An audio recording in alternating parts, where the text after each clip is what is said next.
সিলেটের বিশ্বনাথের চরম অবহেলিত আমতৈল গ্রামের প্রতিবন্ধী গরিব দুঃখী মানুষ এবং মাদ্রাসার হাজারো শিক্ষার্থীর স্বপ্নের মসজিদটি নির্মাণ এখন কেবল সময়ের ব্যবধান মাত্র। অগণিত মানুষের দোয়া এবং দানের বিনিময়ে দ্রুত এগিয়ে চলছে নির্মাণ কাজ। এলাকায় পাকা মসজিদ নির্মাণ হচ্ছে। মাদ্রাসার হাজারো শিক্ষার্থী এবং শিক্ষকরা পরিচ্ছন্ন দালানের মধ্যে নামাজ আদায় করবেন, শুকরিয়া আদায় করবেন মহান আল্লাহর দরবারে। বহু বছরের সেই স্বপ্ন এখন বাস্তবায়নের পথে। Rescue air trust, channel S সহ তাদের কর্মকর্তা যারা আছেন এবং ডোনার যারা আছেন, যাদের সহযোগিতায় আজকে আমরা এই পর্যন্ত পৌঁছেছে, সকলে আজকের এই দিনে আমরা মুবারকবাদ জানাই। আল্লাহ তাআলা সকলের দানরে কবুল করুকা।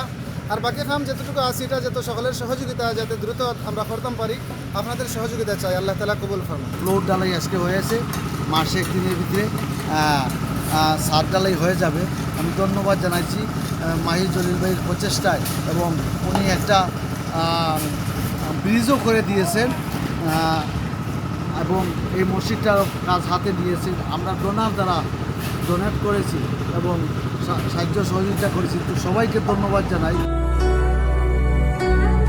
50 বছরেরও বেশি সময় ধরে এলাকার মানুষ এবং মাদ্রাসার শিক্ষার্থীরা অনেক কষ্ট করে নামাজ আদায় করছেন জীর্ণ শীর্ণ ভাঙা মসজিদে।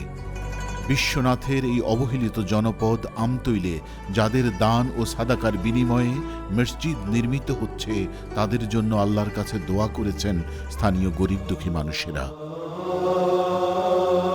বিশ্বনাথের প্রতিবন্ধী এবং অবহেলিত জনপদের মানুষদের জন্য যিনি স্বপ্ন বুনেছেন, বিগত কয়েক বছর ধরে যিনি বারবার ছুটে গেছেন কষ্টে থাকা অসহায় মানুষদের পাশে, সেই মাহি ফেরদৌস জলিল কিছুটা স্বস্তিতে আছেন পুরো আমতৈল জুড়ে চলমান বিভিন্ন প্রজেক্টের অগ্রগতিতে। মহান আল্লাহ এবং আমতৈল প্রজেক্টের ডোনারদের কাছে কৃতজ্ঞতা প্রকাশ করেছেন। বর্তমানে চলমান মসজিদ প্রকল্প বাস্তবায়নে সকলকে এগিয়ে আসার উদার্ত আহ্বান জানিয়েছেন তিনি। গ্রাউন্ড ফ্লোর থেকে উপরে উঠে গেছি ফাউন্ডেশন করিয়া। আমরা অর্থ হয়ে গেলে প্রায় 300,000 পাউন্ড লাগবো। আমরা যদি এই অর্থগুলা আপনারা সবাই যদি সহযোগিতা করেন, আপনারা জীবিত অবস্থায় থাকা সত্ত্বে আপনারা যে ইমানি দায়িত্বটা যেটা আছে মানুষের পাশে এবং ডিসেবল মানুষরা আপনারা ইগনোর করেন, এই মসজিদের মাধ্যমে আপনারা তারা পৃথিবীর আলো দিতে পারবা, আল্লাহর আদেশ বুঝাইতে পারবা, নবীজির আদর্শ তার মাঝে প্রতিষ্ঠিত করতে পারবা।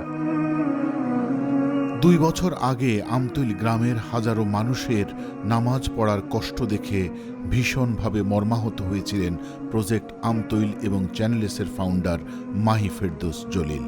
তিনি আল্লাহর উপর ভরসা রেখে প্রতিজ্ঞা করেছেন ব্রিটেন প্রবাসী ভাই বোনদের নিয়ে এই এলাকার গরিব দুঃখী মানুষদের জন্য এবং মাদ্রাসার শিক্ষার্থীদের জন্য একটি মসজিদ নির্মাণ করবেন। আলহামদুলিল্লাহ, সেই মসজিদের নির্মাণ কাজ এখন এগিয়ে যাচ্ছে দ্রুত গতিতে। আপনার কাছে আকুল আবেদন থাকবো, এই গরিব মানুষের পাশে দাঁড়াওকা, দরিদ্র মানুষের পাশে দাঁড়াওকা, ডিসেবল মানুষের পাশে থাকুকা। মসজিদটা আমরা পূর্ণাঙ্গ রূপ দেই, আর আপনারা যারা আসেন সবে মিলিয়ে আমরা এটা কাজ করি। ব্রিটিশ চ্যারিটি সংস্থা রেস্কিউ এড ট্রাস্টের ব্যবস্থাপনায় চরম অবহেলিত এই জনপদে মসজিদ নির্মাণের সাথে জড়িতরা অনেক আন্তরিকতার সাথে কাজ তদারকি করছেন। প্রতিদিন এগিয়ে চলছে মসজিদ নির্মাণের কাজ। নির্মাণ কাজের অগ্রগতিতে সন্তোষ প্রকাশ করেছেন ডোনার এবং উন্নয়ন কাজের সাথে জড়িত সংশ্লিষ্টরা। বছরখানেক আগে এই মসজিদের ভিত্তিপ্রস্তর স্থাপন করা হয় এবং এই মসজিদটি যখন সম্পন্ন হবে তখন এই যে আমরা বলছিলাম যে 3টি শিক্ষা প্রতিষ্ঠান, তারপরে এখানে প্রায় শত শত পরিবার আছেন, সবার জন্য একটি মসজিদ। এবং এই মসজিদ স্কুল থাকার কারণে, শিক্ষা প্রতিষ্ঠান থাকার কারণে, মাদ্রাসা থাকার কারণে এই মসজিদে কখনোই মুসল্লিরা সবসময় মসজিদে থাকবেন এবং আশেপাশের মানুষও এই মসজিদের মাধ্যমে বেনিফিটেড হবে। আল্লাহর অশেষ রহমত আর প্রবাসী ভাই বোনদের দান ও সাদাকা আল্লাহ কবুল করেছেন। এখন দরকার সকলের আন্তরিকতা। এমন গরিব এলাকার মানুষদের জন্য একটি মসজিদ নির্মাণের মতো মহান কাজ আর কি হতে পারে। বিশ্বনাথের আমতৈল জামিয়া ইসলামিয়া দারুস সুন্নাহ মসজিদ আমতৈল নির্মাণে আপনাদের প্রতিটি দানকে আল্লাহ কাল হাসরের ময়দানে নাজাতের উসিলা হিসেবে কবুল করুন। আমিন।